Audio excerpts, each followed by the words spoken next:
우리가 로마서 9장을 통해서 바울이 큰 근심이 있는 것을 들었습니다. 워낙에 옛적에 들어가지고 그 근심이 무엇인지 또 이게 8장과 어떤 관계인지 기억이 가물가물하시겠지만 들었었습니다. 예. 오늘 우리가 읽은 말씀은 또 몇 달 전에 연초죠 벌써 여호와의 의로우심이라는 시리즈로 설교할 때 하나님의 선택과 예정에 관한 말씀을 증거할 때 본문으로 삼았던 말씀입니다. 그때는 6절에서 좀 더 길게 갔었던 기억이 있습니다.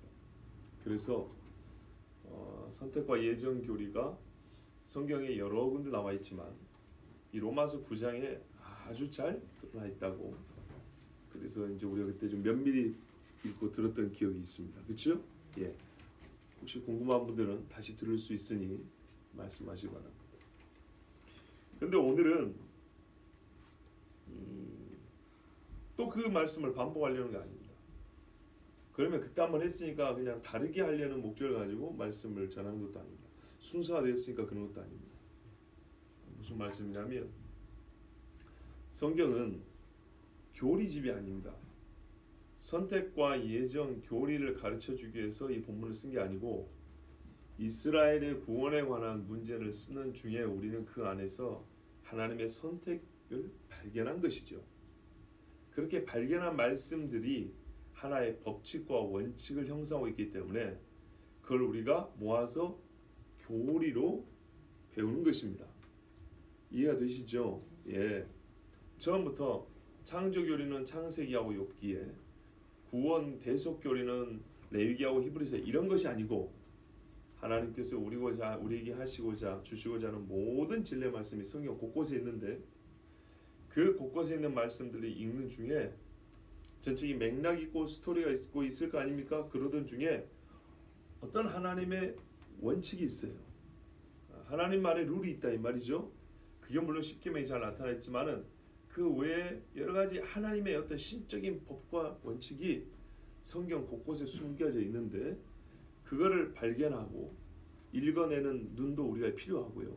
그런 측면에서 연초에는 우리가 흔히 말하는 하나님 우리를 선택하신다, 우리 예정하신다는 말씀이 성경 곳곳에 있는데 그 중에서 어떤 신뢰를 들어서 가장 우리에게 잘 가르쳐 주신 말씀이 로마서 9장 이 본문이다 해서 그때는 들은 것이고, 그러나 이 본문의 맥락은 선택 교리를 가르쳐 주려는 게 아니고 이스라엘의 구원을 가르쳐 주려고 하는 거예요. 그런데 이 이스라엘의 구원 문제에 있어서 하나님의 선택이 주권적으로 역사하심으로 이스라엘의 구원에 대하여 우리가 의심할 필요가 없다라는 그런 맥락의 말씀인 거죠. 그래서 오늘은 교리를 배우기 위해서 읽는 말씀이 아니고 이스라엘의 구원 문제라는 이 전체 맥락 안에서 오늘 말씀을 읽도록 하겠습니다. 그러니까 본래 그 자리를 보도록 한다 이 말이죠. 자, 바울은 그리스도에서 자신이 끊어질지라도 고통하고 근심하는 골육의 친척이 있다 그랬습니다. 그들이 구원을 못 받아서 그런 거죠. 이 사람들이 누구냐면 4절 5절에 잘 나와 있죠. 그들은 이스라엘 사람이라. 그럼 이스라엘 사람이 어떤 사람이냐? 들어보니까 대단한 사람들이에요. 그런데 예수님하고 친척이다 이 말이 한마디로 예수님 집안 사람이에요. 그리스도의 집안 사람. 그런데 그리스도 집안 사람들인데 안 믿어요. 집안이면 그냥 혈통만 같은 게 아니라 받은 혜택이 너무 많은 거예요. 한 집안이다 보니까 예배도 가르쳐주지, 하나님의 뜻인 율법도 가르쳐주지, 그죠? 약속들도 많이 줬죠. 하나님이 준 선물이 너무너무 많은데 이런 예수님 친척들이 예수님을 죽이고 배짜고 여전히 믿는 사람은 극소수. 이래서 바울 자신도 예수님 친척 입장에서 사도이지만은 한 집안 사람으로서, 한 집안 사람이니까 너무 격이 떨어진가요? 요즘에는 한 집안이 좀 멀지요. 이 조선시대 때 들으면 딱 이해가 가까운데 아주 이해가 빠를 건데 한 동네에서 몰려 사는. 그런데 이 사람들이 예수님을 모르니까 이게 이제 큰 고민이었다고 했어요. 맞죠? 예. 오늘 제가 너무 얌전합니까? 예. 자, 그래서 이 사람들이 이스라엘 사람인데 근데 왜 이렇게 엄청난 복을 받은 사람이 예수를 모를까? 뭐가 문제일까? 하나님이 이 앞에 4절 5절에도 보면 약속도 줬다 그랬는데 이게 끝난 건가? 라고 응당 물어볼 수 있지 않겠습니까? 그게 바로 6절입니다. 하나님의 말씀이 폐해진 것이냐? 라고 누군가 물을 수 있다는 거죠. 그렇지 않다. 폐해진 건 아니다 입니다. 왜냐하면 이미 5절 끝부분에 그리스도가 그들에게서 나셨다 그랬지 않습니까? 이것만 봐도 알 수 있어요. 예수님을 보내준다는 얘기가 아담 때부터 나옵니다. 아담 때부터 예수님 오시는 요셉과 마리아 때까지 그 혈통이 끊어질 위기가 한두 번인가요? 그 민족이 몰살당할 위험이 한두 번이었냐 이 말이에요. 그렇죠? 나라가 망하기도 했고요. 포로로 끌려와서 지도세도 모르게 다 죽을 뻔한 적도 있고요. 예수님 자신도 헤롯에게서 이렇게 태어나자마자 끊길 수 있었습니다. 또는 마리아가 거역하면 어쩔 거예요. 하여튼 여러 가지 위험과 위기가 있었는데 다윗 왕조만 보더라도 정말로 참 답답한 노릇이 한두 번이 아니었는데 하나님이 아담에게 약속하신 것을 결국 예수님이 오시게 했단 말이죠. 이것만 보더라도 하나님의 말씀이 폐해지지 않는다는 것은 당연히 알 수 있죠. 그러니까 이 앞에 말씀이 이스라엘이 누구냐를 말하는 이 말씀이 바로 이 6절 하나님의 말씀이 폐해지지 않았다는 증거이기도 합니다. 그렇다면 수많은 이 거역과 범죄합니다. 또는 전쟁과 죽음의 위험도 불구하고 하나님께서 그리스도까지 보내주셨다면 이후에도 이스라엘에게 바로 이 민족이 하신 약속을 신실하게 성취하시고 이행하실 것은 당연하지 않겠습니까? 그렇죠? 그런 차원에서 현재 이스라엘 사람들이 예수님을 믿지 아니하고 하나님의 말씀을 거역하고 있지만 그럼에도 불구하고 그리스도가 결국 오게 하신 것처럼 이후에 이스라엘에게 약속하신 선지자의 그렇게 수많이 약속하신 그 이스라엘의 회복이라는 것, 그들의 구원의 문제는 하나님이 약속하신 대로 이루어질 것이다. 아멘. 예. 그리고 바울은 이미 뒤에 보면 알겠지만 그 때가 언제인지도 알고 있어요. 이방인의 충만한 수가 차기까지 그랬죠. 이스라엘의 더러는 넘어짐으로 말미암아 이방인의 충만한 수가 차기까지. 이게 왜 얼마나 놀라운 사실이냐면 바울이 이 편지를 쓸 때는 아직 이스라엘이 망하지 않을 때입니다. 예루살렘 성이 무너지지 않을 때라는 얘기예요. 예루살렘 성은 AD 70년에 무너졌고 유다가 완전히 로마에게 의해서 세계로 흩어진 것은 한 135년쯤 됩니다. 바울이 이 편지를 쓸 때는 50년 됩니다. 이해되시죠?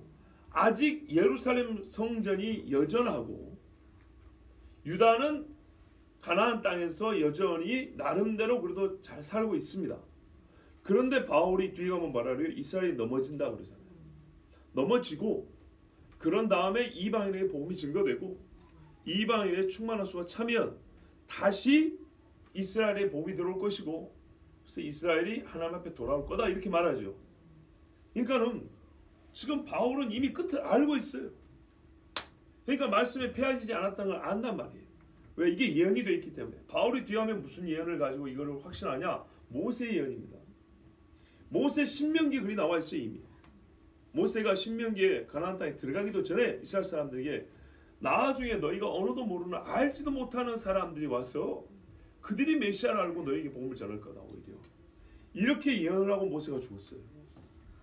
그렇기 때문에 이미 모세오경을 달달 외우고 예수를 만나서 그 깊은 의미까지 다 꿰뚫고 있는 바울 입장에서는 사실 이거는 고민이 아니에요. 고통은 되지만 내 민족이 믿지 않기 때문에 고통은 되지만 답을 이미 알고 있다 이 말입니다. 그런데 문제는 바울과 같은 말씀의 지식과 이 영적인 깊이가 없는 사람들은 특히 이방인 그리스도인들 같은 경우에 이들은 바울에게 이와 같은 질문을 할 거라 이 말입니다. 하나님이 이스라엘을 버리셨냐? 하나님이 능력이 없어서 말씀에 폐해졌다기보다는 하나님이 이스라엘이 그렇게 거역하기 때문에 그들이 먼저 끊었잖아요. 그럼 하나님 편에서 끊어버린 거냐? 완전 끝나버린 거냐? 이제 하나님의 말씀이 무효가 된 것이냐? 이렇게 물어볼 때 바울은 여기에 대답을 해줘야겠죠. 그 답변입니다. 그 답변이 이어지는 말입니다. 첫 번째, 이스라엘에게서 난 그들이 다 이스라엘이 아니요 그랬습니다. 자, 일단 바울이 하나님의 말씀이 폐하여지지 않았으므로, 이 말씀이 뭐겠습니까? 이스라엘이 준 약속이겠죠. 특히 이 구원의 문제니까 이스라엘에게 하나님이 구원을 약속하신 그 말씀 아니겠습니까? 메시아를 보낸다고 했고 그 메시아를 통하여 이 백성이 하나님께 영광을 돌리게 될 그날에 대한 약속들이 폐하여지지 않았다는 겁니다. 그러면 이스라엘이 어떻게 돼요? 구원 받는다는 얘기죠. 지금 고민은 이거니까요. 그 근거로 첫 번째, 이스라엘에서 난 그들이 다 이스라엘이 아니요. 여러분 이 말을 딱 읽는 순간 뭐가 생각이 납니까? 예? 지금 이스라엘 얘기하고 있습니다. 이스라엘이 다 이스라엘이 아니라 그러잖아요. 그렇죠? 자, 이 말은 그러니까 믿지 않는 자들은 이스라엘이 아니니까 하나님이 이스라엘을 구원하신다는 말씀은 지켜졌다고 주장하는 것이죠. 아니, 말 그대로 보세요. 봐보세요. 이스라엘이 지금 구원을 못 받고 있다. 어떻게 된 거냐? 하나님이 이스라엘을 구원한다고 약속했지 않냐? 그런데 구원 지금 예수 안 믿는 데 얼마나 많냐? 이때 바울이 한 말이 하나님의 약속은 안 폐해졌다. 지켜지고 있다 여전히. 왜? 이스라엘이 다 이스라엘이야? 믿는 놈만 이스라엘이지? 이런 식이죠.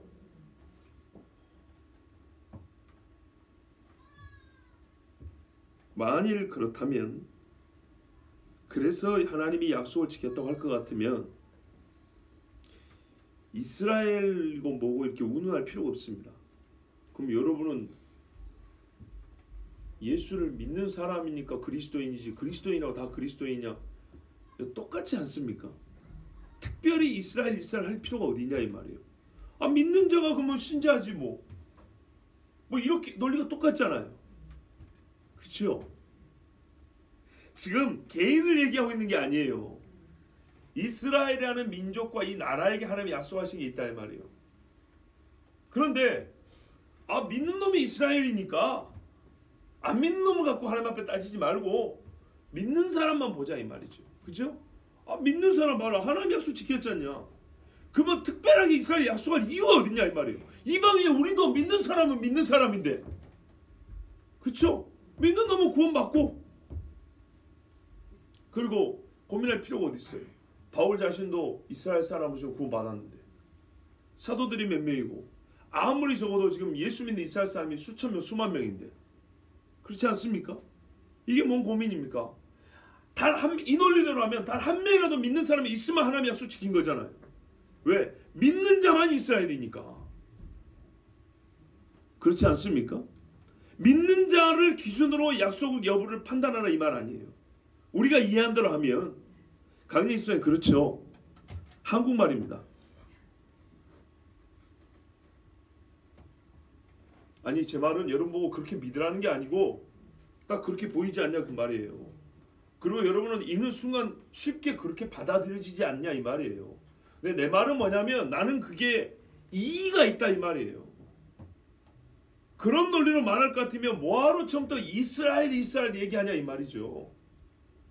이방인하고 이스라엘이 다를 게 뭐냐 이 말이에요. 믿는 놈만 구원받는 내용 똑같은 건데 내가 이방을 구원하리라. 그 중에 믿는 놈 구원하는 것이죠.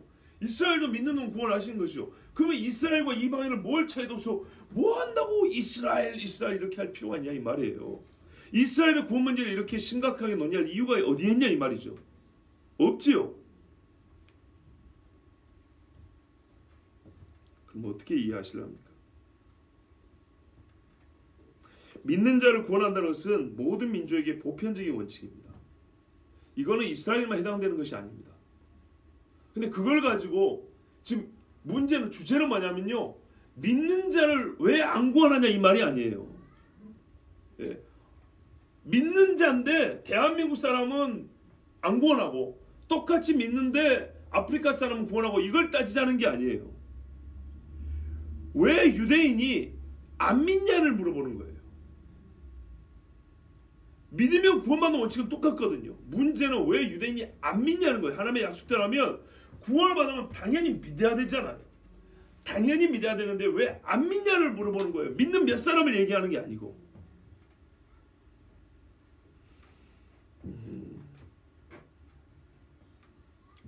그렇죠. 자, 그래서 우리가 이스라엘에서 난 사람이 다 이스라엘이 아니다.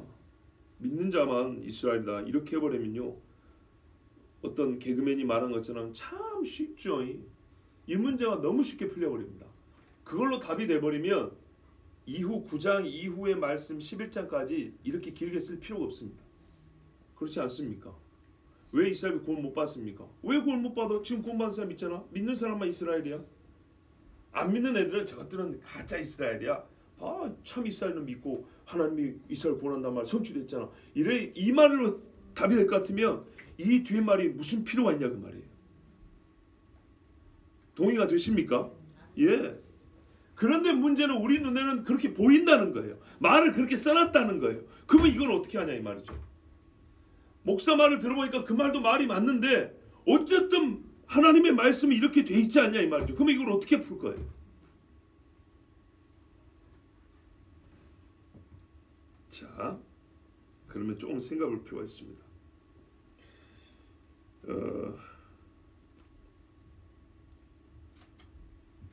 하나님께서는요 이스라엘에게 하신 나중에 관한 말씀으로 이 문제에 답을 줄 수 있습니다. 무슨 말이냐면 지금은 안 믿고 있잖아. 그런데 내가 종말에 가면 그들을 돌이킨다고 했지 않았냐. 바울도 이 말씀을 갖다가 인용을 하면서 구약 성경에 보니까 모세도 그렇고 이사야도 그렇고 예레미야도 그렇고 에스겔도 그렇고 여러 선지자들이 하는 말이 주님이 다시 오실 때가 되면 이스라엘의 구원은 성취된단다. 이렇게 답을 해도 좀 쉽게 답이 됩니다. 그렇지요? 그렇게 답이 되는데 바울은 그런 쉬운 방법을 택하지 않았어요. 그 말은 뒤에 가면 안 나오는 게 아니라 나옵니다. 근데 바울이 택한 방법은 뭐냐면 이스라엘의 구원에 관하여 답을 줄 때 이스라엘의 나중 문제를 가지고 답을 주는 게 아니고 너도 나도 알고 있는 이스라엘의 옛날 이야기를 가지고 답을 주는 거예요. 바울이 말하는 거는 이스라엘이 처음 이스라엘 될 때 이야기라는 거예요. 이스라엘이라는 사람들이 처음으로 이스라엘이라고 불려지고 하나님의 약속의 백성으로 세워질 때에 하나님이 어떤 영적 메커니즘으로 이스라엘을 세우셨고 그들을 하나님의 언약의 말씀을 맡은 자로 세우셨는가를 보면 이미 답은 거기에 있다는 거예요. 그것만 알면 하나님의 말씀이 폐하여졌니 어쨌냐고 의심을 하면서 이스라엘이 구원을 받을까 안 받을까 이런 고민 안 해도 된다는 거예요. 답은 첫 부분에 이미 있다는 거예요. 그래서 그 이야기를 하는 것이고 그런 다음에 어떻게 돼요? 그리고 훗날에 대한 예언도 주어졌다는 거예요. 그 하나님이 훗날에 대한 예언까지. 근데 이 앞부분이 제외되고 훗날 얘기하면 이거 지금도 믿는 놈들이 없는데 나중에 예언 그거 어떻게 믿어? 이렇게 나온단 말이죠. 그렇죠? 지금도 이렇게 사도들이 열심히 사역하는데도 안 믿는데 무슨 나중에 이방인이 와서 할 때 믿냐 이 말이죠. 자기 백성이 말해도 안 믿는데 바울 같은 사람이 회심을 해도 안 믿는데 무슨 대한민국 사람이 가서 전한다고 믿겠냐면 안 믿을 거란 말이에요. 이렇게 말해도 바울의 말을 이해를 못할 거란 말이에요. 그래서 나중 이야기를 해주는 게 아니고 이스라엘의 첫걸음 이스라엘이 이스라엘 될 때 하나님이 이들을 어떻게 세우셨는가를 들어보면 하나님이 얼마나 주권적으로 이들에게 말씀하셨고 그 말씀을 앞으로 시행하시고 성취하실지 이거를 확신할 수 있다 이런 말입니다. 그런 차원에서 이 말씀을 주셨습니다. 그리고 나면 이 6절 말씀이 다시 또 연결해 이해가 됩니다. 일단 잠깐 두고요. 7절 이하로 한번 가보겠습니다. 자, 또한 아브라함의 씨가 그러니까 이스라엘에서 난 그들이 다 이스라엘이 아니요하고 또한 연결됐으니까 이게 한꺼번에 하나로 이스라엘의 구원 문제에 대한 답변입니다. 자, 그러니까는 이 6절이 잘 이해가 안 되면 7절, 8절, 9절을 읽어보면서 이게 한 맥락에서 주신 말씀이기 때문에 반쯤 이해하고 남겨두더라도 뒤에 말씀을 이해하면 나머지 반이 이해가 됩니다. 그럼 한번 7절 이하를 보겠습니다. 또한 아브라함의 씨가 다 그의 자녀가 아니라 오직 이삭으로부터 난 자라야 내 씨라 불리리라 하셨으니, 자, 하나님이 아브라함이 난 자녀가 여러 명 있는데요, 하갈이 난 자녀도 있고 또 그두라인가 그 또 다른 부인이 난, 부인이라고 해야 되나 첩이라고 해야 되나, 사라 죽고 난 다음에 이 여자가 낳은 아들도 꽤 많아요. 근데 이 많은 씨 중에 오직 이삭으로부터 난 자라야 내 씨라 불리리라 하셨다고요. 뭐 왜 그 많은 아들 중에 이삭이냐 하니까 하나님이 이삭이 태어나기 전에 뭘 줬다고요? 말씀을 줬다는 거예요. 약속의 말씀을. 이 이삭은 어떤 정체를 갖고 있냐 하니까 8절에 곧 육신의 자녀가 하나님의 자녀가 아니요 오직 약속의 자녀가 씨로 여기심을 받느니라. 아, 그 전에는 아브라함의 말씀을 해주셨는데 아브라함이 안 믿었어요. 그리고 자기 육신의 방법을 따라서 하갈을 취하고 그리고 이스마엘을 낳았단 말입니다. 근데 이스마엘이라는 이름의 뜻이 뭐냐면 하나님이 들었다는 뜻이거든요. 그러니까 얼마나 아브라함이 창피했겠어요. 그렇죠? 예. 임신한 하갈을 쫓아냈는데 천사가 다시 들어가라 그래요. 네 주모에게, 그러니까 사라에게 순복하라 하면서 그 임신했다고 잘난 척하지 말고 말 잘 들어라 이러면서 돌려보내는데 애기 낳으면 이름을 이스마엘을 하라 그랬다고요. 다시 돌아왔는데 아브라함에게 나중에 하갈이 가르쳐준 거예요. 이름을 천사가 이스마엘을 지라 했다고. 그러니까 아브라함 입장에서 이게 얼마나 진짜 체면 구기는 일인가 생각해 보세요. 그렇죠? 애굽의 종이 임신을 해갖고 천사를 만나가지고 나는 요즘에 만나지도 못하는데 이름까지 지어가지고 왔으니 아브라함이 이제 정신 번쩍 들었겠죠. 그리고 난 다음에 하나님이 창세기 17장 18장 이래가지고 약속을 줬어요. 결정적으로 18장에 나오죠. 내년 이맘때에 사라에게 아들이 있으리라. 사라가 웃었죠. 네가 웃었느니라. 안 웃었습니다. 아니라 네가 웃었느니라. 사라가 정말 하나님 앞에 무릎을 꿇는 일이 있었어요. 그래서 사라도 믿음을 가졌다고 히브리서에 그렇게 되어 있습니다. 그래서 이 약속의 씨가 주어질 거라, 그리고 이 씨만 너의 자녀라고 일컬어지리라고 약속을 받았어요. 그리고 나서 잉태를 했어요. 맞죠? 예, 초자연적으로 잉태한 거 아닙니다. 아브라함하고 사라의 그 아들 이삭은 이 약속을 받고 몸이 다시 젊어졌고 그리고 아이를 갖게 됐습니다. 이 아이가 이삭이었습니다. 그때 약속의 자녀를 준 말씀이 뭐냐면 9절에 약속의 말씀은 이것이니 명년 이때에 내가 이르리니 사라에게 아들이 있으리라 하시면서 이 약속의 말씀이 주어졌고 이 약속의 말씀에 따라 100살 먹은 할아버지하고 90살 먹은 할머니가 니도 알고 나도 알거니와 우리 몸은 죽었다 그랬다고요. 그런데 믿음을 갖고 몸이 다시 살아났어요. 이 말이 어떤 의미인지 다 아실 겁니다. 그리고 이삭을 가졌단 말입니다. 뭘로요?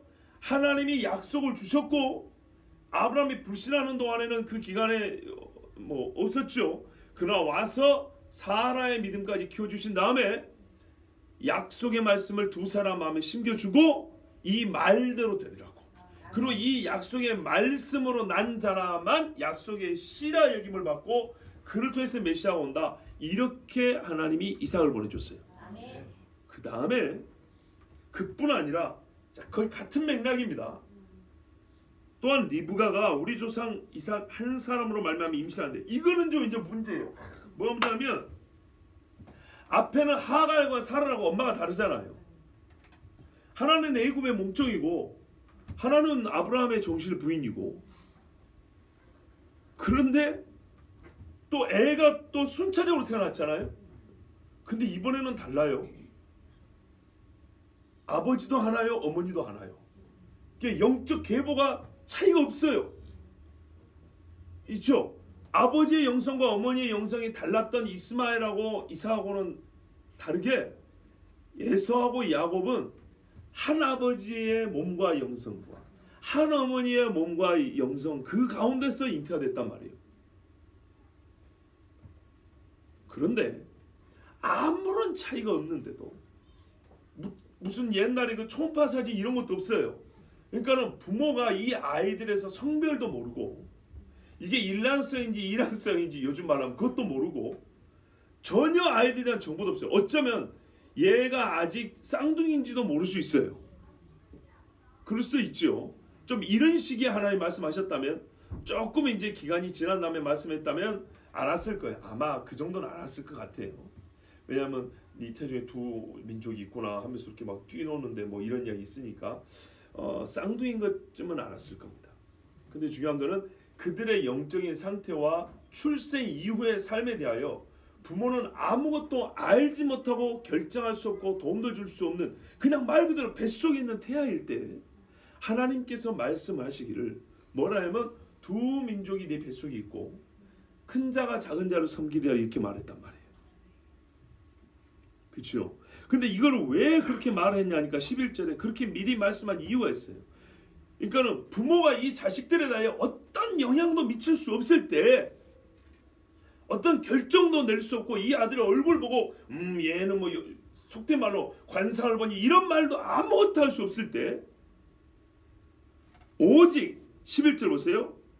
택하심을 따라드는 하나님의 뜻이 사람의 행위로 말미암지 아니하고 그러니까 하나님의 뜻대로 된다는 것을 하나님이 말씀한 대로 된다는 것을 보여주시려고 그 자식들이 나지도 아니하였고 난 다음에서야 후천적으로 교육이라도 다르게 할 거 아닙니까? 그러니까 아무 차별을 둘 수 없는 그때라 그 말이에요. 부모가 이 두 아이에 대하여 어떤 차별도 할 수 없는 그러니까 똑같은데 하나님은 이미 그 전에 어떻게 해요? 하나님 안에서는 차이가 있었다 이 말입니다. 이게 하나님의 뜻이었어요.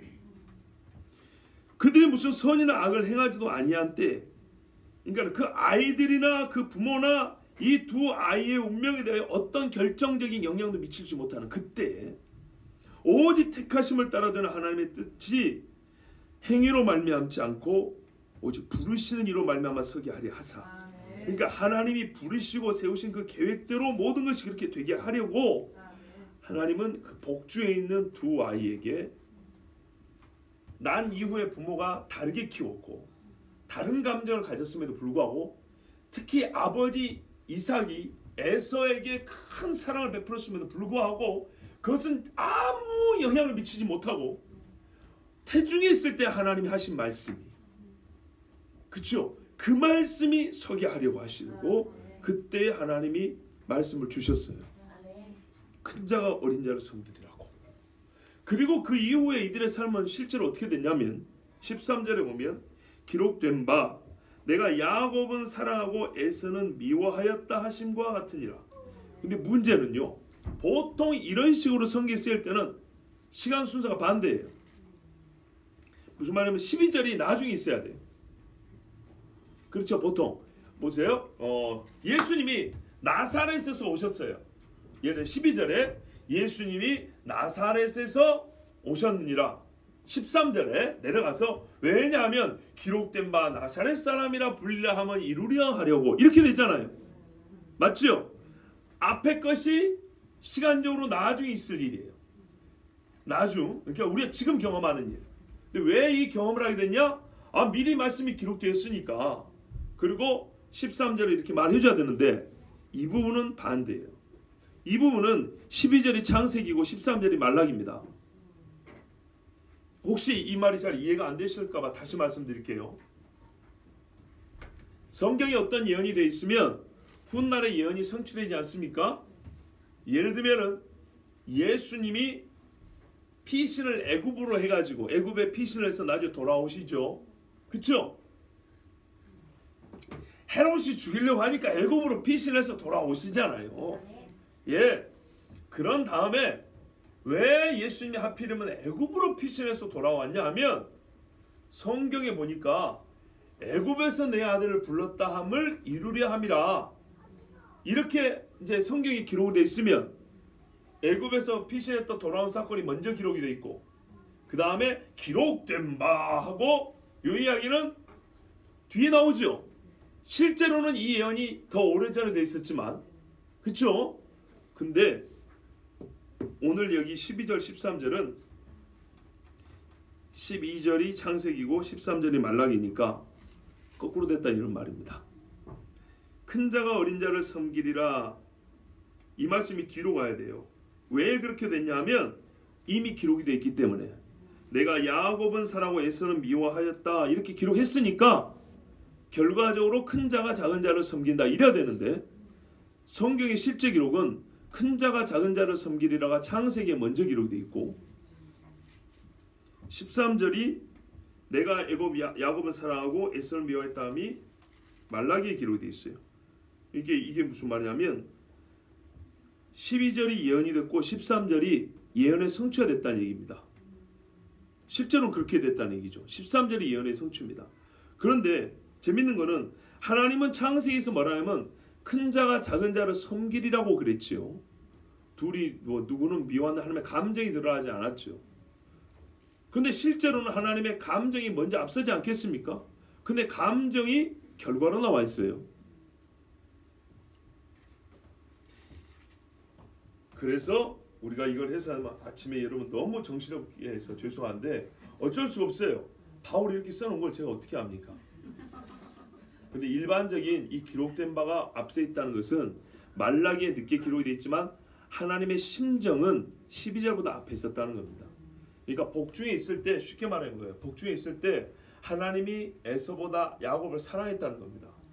에서보다 야곱을 사랑해서 들려준 말이 큰 자가 작은 자를 섬기리라고 이렇게 리브가에게 말을 해줬던 것이고, 그리고 실제로 그들이 태어나서 살 때에 그 후손들이 계속 번성해 나갈 때에 하나님의 그 심정이 역사 속에 드러났는데, 하나님이 갈수록 이스라엘을 사랑하고 에돔은 갈수록 미워해서 에돔이 아무리 노력을 하고 애를 써도 에돔은 절대 이스라엘을 못 이기는 거예요. 못 따라가는 거예요.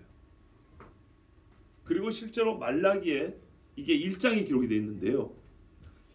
이게 말라기는 참 예언, 참 중요한 예언들을 담고 있잖아요. 그럼 이것은 이스라엘과 에서의 관계로 이 말라기를 처음부터 일가된다는 것을 또 가르쳐주기도 하거든요. 그러니까 잘 볼 필요가 있습니다. 그런데 참고로 이 말라기 1장 4절 가면 뭐라고 되냐면요. 한번 처음부터 한번 읽어볼까요? 말라기 한번 보십시오. 말라기 1장을 보시면 2절부터 여호와께서 이르시되 내가 너희를 사랑하였노라. 보세요. 야곱은 사랑했다 그랬죠? 사랑하였노라. 하나 너희는 이르기를 주께서 어떻게 우리를 사랑하셨나이까 하는도다. 하나님이 어떻게 우리를 사랑했는데 우리는 잘 모르겠는데요. 이런 거예요. 아니 이렇게 사랑했으면 주께서 어떻게 우리를 사랑하셨나이까 하는도다. 나 여호와가 말하노라. 에서는 야곱의 형이 아니야. 이게 바로 창세기를 떠올리게 하는 거예요. 내가 너희 조상, 너희 이스라엘이 시작할 때 내가 뭐라고 말했냐? 야곱은 큰 자가 작은 자를 섬기라 했지. 그 실제로 역사 속에 그렇게 됐지. 이게 너희를 사랑한 증거야. 에서는 야곱 형이 아니야. 형이 어떤 의미를 가진지 중동 사람 모를 사람이 어디 있어요.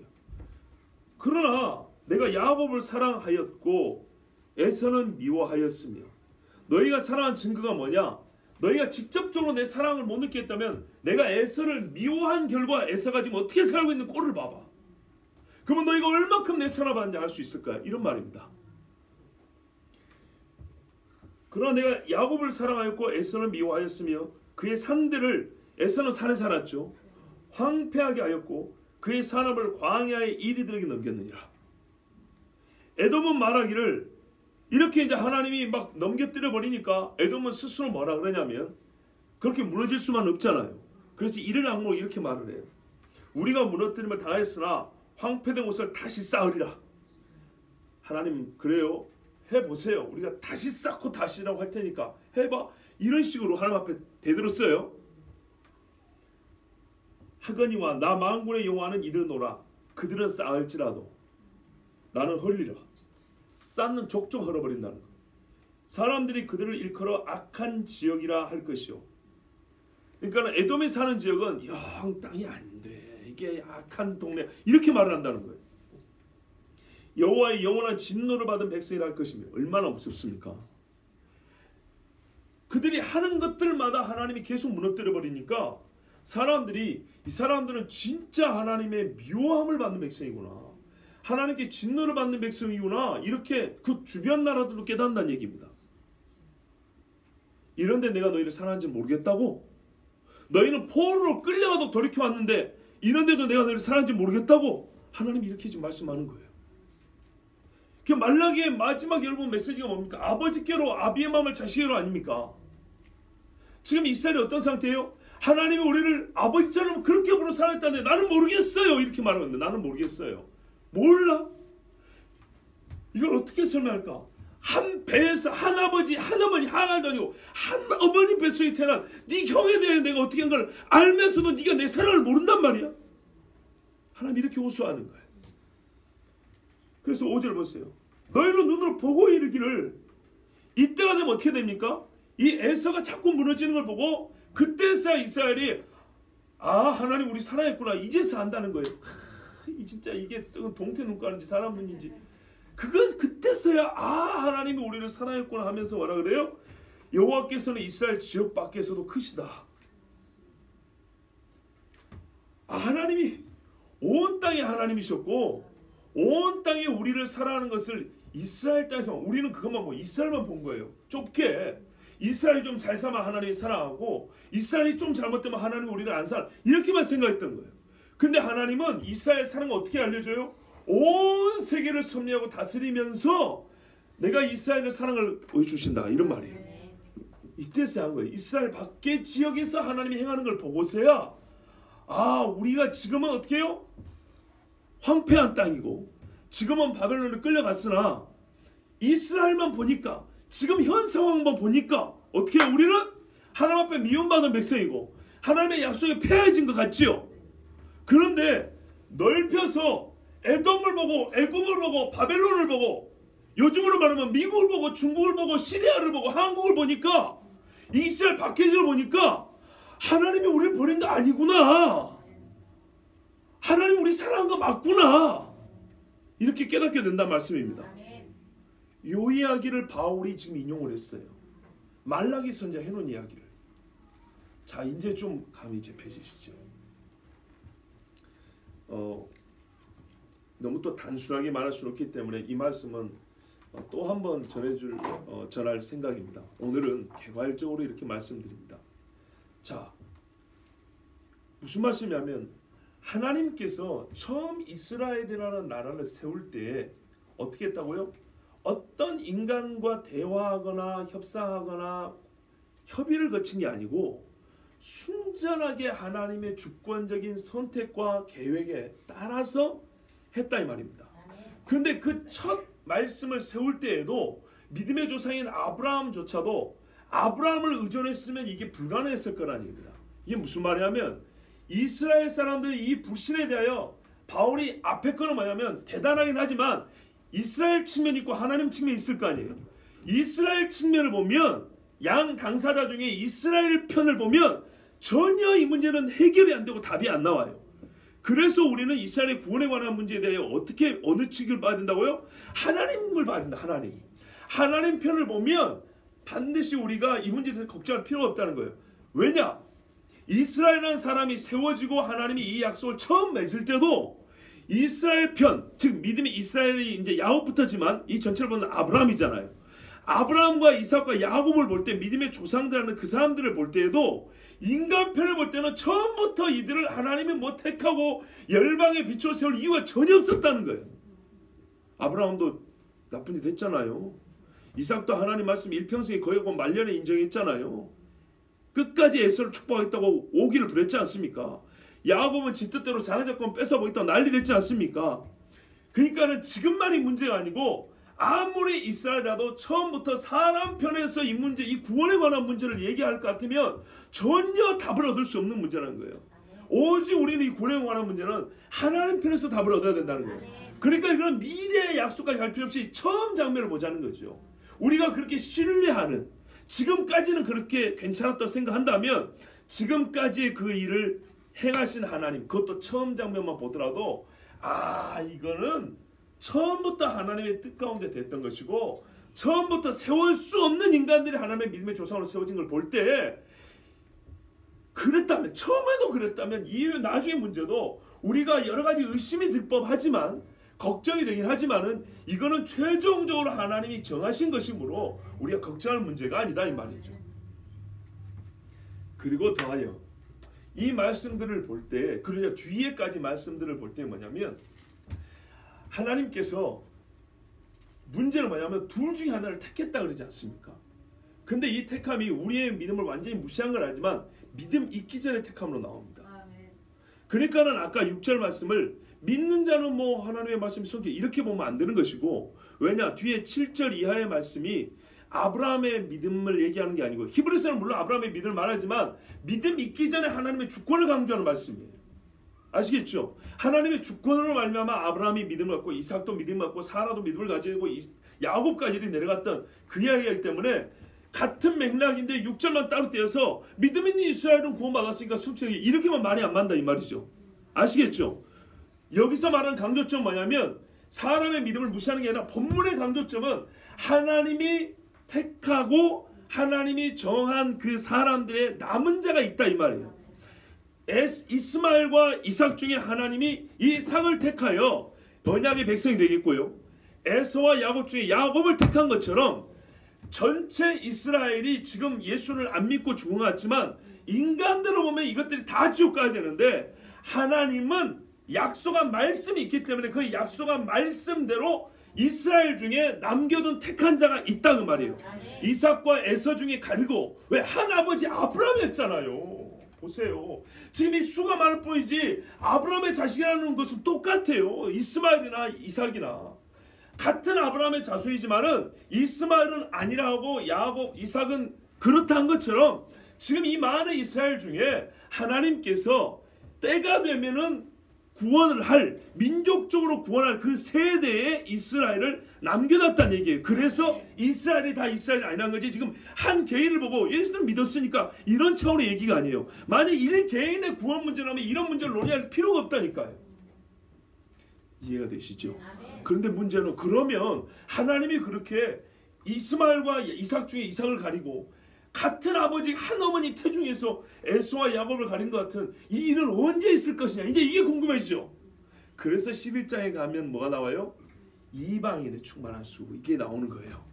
그때가 되면 그 이스라엘 중에 하나님께서 가려서 남겨놓은 이스라엘, 전체 이스라엘이 돌아왔다고 말할 만한 그 남은 자의 무리를 하나님께서 처음에 약속하신 대로, 주권적으로 약속한 말씀대로 그들을 하나님이 들어 올릴 거다, 이런 말입니다. 아멘. 할렐루야. 아멘. 예. 그리고 우리는 이 말씀의 성취를 보고 있는 중입니다. 아멘. 여러분, 몇 년 전에요, 한 4, 5년 전인가요? 제3성전이라는 다큐멘터리 영화가 나왔어요. 왕년에 메인 방송국의 그 메이저 방송국의 PD였던, 맞죠? 김종철 감독이 지금 현재 거룩한빛 광성교회 안수 집사님으로 알고 있는데요. 이분이 예수님을 믿고 정말 성경을 믿고요, 성경대로 사역을 하는데, 이제 이 세상 방송을 짓지 않고 하나님 말씀의 성취를 이제 그걸 확인하는 이런 영화를 찍고 있습니다. 우리가 잘 뭐 회복이라든지 또 용서, 그런 영화 같은 거. 근데 이분이 제3성전을 찍었는데 그 영화로 말미암아 엄청난 그 영적인 그 바람들이 났어요. 아, 주님 오심과 성전의 세워짐에 관하여. 그런데 우리가요, 그 전에 알아야 될 게 있어요. 그 전에 알까? 성경의 원칙은 항상 똑같습니다. 이건 여러분이 처음 말씀드리는 거예요. 하나님께서 예루살렘 성전을 세울 때 먼저 하신 일이 있었어요. 그건 뭐냐면 예루살렘이 다윗성이 되게 하셨어요. 그냥 남의 땅인데 가서 성전만 지어놓은 게 아니라고요. 예루살렘을 먼저 다윗의 성이라, 하나님의 택한 왕이 다스리는 성이라고 여기를 먼저 그렇게 땅을 정하셔서 땅을 찾았어요. 땅을. 그런 다음에 평화를 줬다 그랬다. 사방에 평화가 이끈 후에야 성전을 세운다 그랬다고요. 이게 솔로몬 왕시 세웠던 성전의 그러니까 하나님의 질서였습니다. 그렇다면 예루살렘의 성전이 세워지고 이 성전에 나중에 적그리스도가 평화조약을 맺고 자기가 하나님이라고 드러낸다 그랬죠. 그러면 잘 보세요. 그 전에 뭐가 있어야 될까요? 성경대로 하면 예루살렘, 성전이 있기 전에 예루살렘이 다윗성으로 공표가 되어야 되는 거예요. 그리고 이 일로 말미암아 여러 불화가 있겠죠. 그러나 이 불화가 어떻게 해요? 잠잠해지는, 잠깐이라 할지라도 이 평화조차도 마귀는 사용을 하겠죠. 악하게. 그렇지만 잠깐이라도 큰 불화와 다툼이 잠잠해지고 조용해질 때쯤에 성전은 세워질 것이고, 그때 소위 그때쯤에 어간에 앞뒤 관계는 약간의 차이 있을지 모르지만은 악한 자가 그 평화 조약의 그 평화 시대의 주인공처럼 자기를 드러낼 것이고, 그리고 반이 지난 다음에 자기를 하나님이라고 다니엘서에 말한 것처럼 가장해서 성전을 세울 거라 이 말입니다. 그러면 성경대로 보면 어떻게 되냐면 예루살렘에 이스라엘 사람들이 먼저 하나님의 약속의 땅으로 돌아와야 하고, 돌아온 그들에게 도성이 확보되고 인정이 되어야 하고, 그리고 어느 정도의 이 다툼과 이 시위와 전쟁이, 물론 어떤 폭발적인 전쟁이 있을 수도 있어요. 그러나 그것이 정리가 되면서 잠시의 평화라도 주어지고, 그 시즌에 뭐예요? 성전이 세워진다. 그러니까 성전이 바로 세워지는 게 아니고요. 말하자면 성전이 결정적 이정표라면 그 결정적 주님 오시기 직전에 이정표 지금 가고 있는 길목에 있다는 걸 우리가 읽어야 된다 이 말입니다. 그래서 이 말씀을 읽는 것도 예전 같으면 우리가 진짜 교리적으로 갑자기 참 신기했어요. 1, 2, 3절, 자르면 4절, 5절까지는 이스라엘 구원 문제를 막 설교하다가 갑자기 6절부터는 선택 교리 설교가 나와버리는 거예요. 안 맞아도 이렇게 안 맞을 수가 없죠. 제가 아까 그래서 말씀드린 거예요. 저번에는 하나님의 의로우심에 관하여 우리가 알아야 될 게 선택과 예정이라는 교리인데, 이 교리를 이 본문이 잘 가르쳐주기 때문에 있지만, 그거는 이스라엘의 구원 문제를 논함에 있어서 그게 담겨 있었기 때문에 내가 그걸 뽑아서 우리가 듣고 배운 것이지, 전체 맥락은 뭐라고요? 이스라엘의 구원 문제라 이 말입니다. 자, 그런 차원에서 우리는 지금 이 말씀이 오늘 이 시대에 우리에게 주는 시사점이 매우 크다는 것, 진짜 그때가 가까이 왔다는 것 여러분 아시고요. 특별히 9장, 10장, 11장 읽으면 이제 우리가 하나님의 그 구원의 때 이스라엘 구원에 대하여 알게 될 뿐만 아니라 우리가 무엇을 해야 하는지, 어찌해야 되는지도 알 수가 있습니다. 예, 개인적으로도 묵상해 보시고, 저도 계속 이 말씀을 전하면서 정말 이스라엘 구원과 대한민국 교회와 하나님의 나라 세워짐에 대하여 말씀을 전하겠습니다. 예, 하나님의 주권대로 이스라엘은 때가 되면 구원을 받을 것입니다. 기도하겠습니다.